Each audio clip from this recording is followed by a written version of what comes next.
Pada mesin 4 tak pembakaran terjadi setiap 2 kali putaran engkol. Pertanyaannya, bagaimana caranya?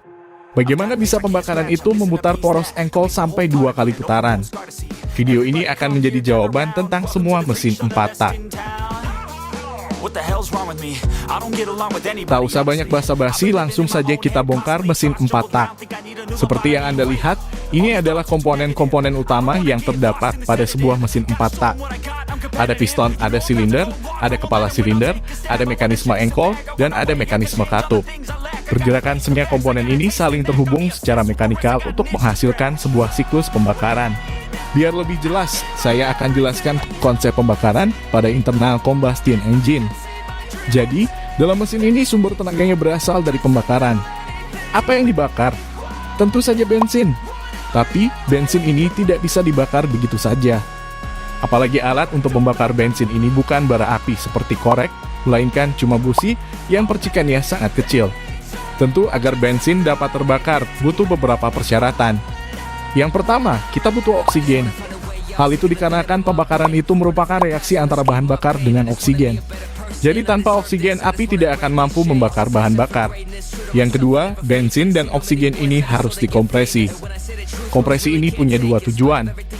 Yang pertama, ini akan membuat campuran ini jadi lebih mudah terbakar.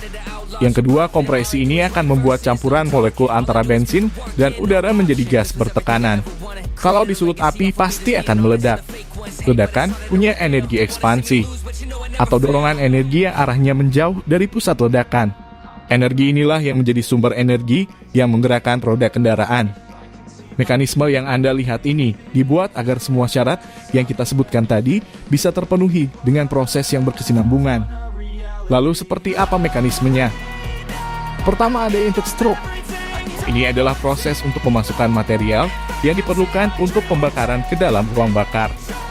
Jadi saat kita tekan tombol starter, motor starter akan memutar poros engkol. Putaran poros engkol akan menarik piston sehingga bergerak dari atas ke bawah. Saat piston bergerak ke bawah, terjadi pembesaran volume ruang bakar. Dan di saat yang sama, katup hisap terbuka. Sehingga pembesaran volume ini akan menyedot udara dari intake manifold. Saat udara terhisap, injektor secara otomatis menyemburkan bensin ke dalam intake manifold. Sehingga pada tahap ini, campuran udara dan bensin sudah memenuhi ruang bakar. Langkah kedua adalah compression stroke. Langkah ini berfungsi untuk mengkompresi campuran udara dan bensin. Jadi, motor starter masih memutar poros engkol. Sehingga ini akan balik mendorong piston untuk bergerak ke atas. Di saat yang sama, katup hisap tertutup. Sehingga penyempitan ruang bakar ini akan mengkompresi campuran udara dan bensin yang ada di dalam ruang bakar.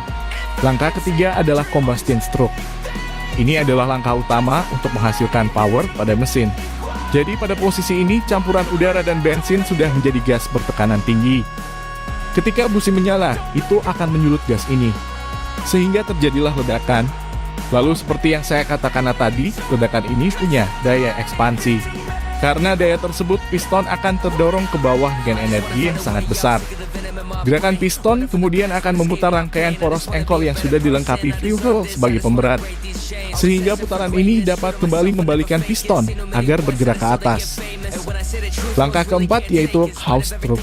Ini terjadi ketika piston balik bergerak ke atas. Pada saat ini katup buang terbuka sehingga gerakan piston akan mendorong gas sisa pembakaran agar keluar ke knalpot. Setelah piston sampai ke atas, fuel masih menyimpan energi dari pembakaran. Itu membuat poros engkol tetap berputar. Ini menyebabkan piston gerak lagi ke bawah. Dan ini balik lagi ke langkah hisap, lalu piston bergerak naik untuk kompresi, dan terjadi pembakaran, lalu langkah buang, dan seterusnya.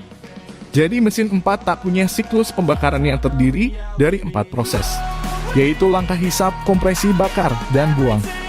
Keempat langkah tersebut terjadi dalam 2 kali putaran engkol, di mana energi pembakaran akan disimpan pada komponen pemberat yang disebut fuel hull. Sehingga mesin masih bisa berputar sampai 2 kali putaran meski dorongan energinya cuma sebatas setengah putaran saja.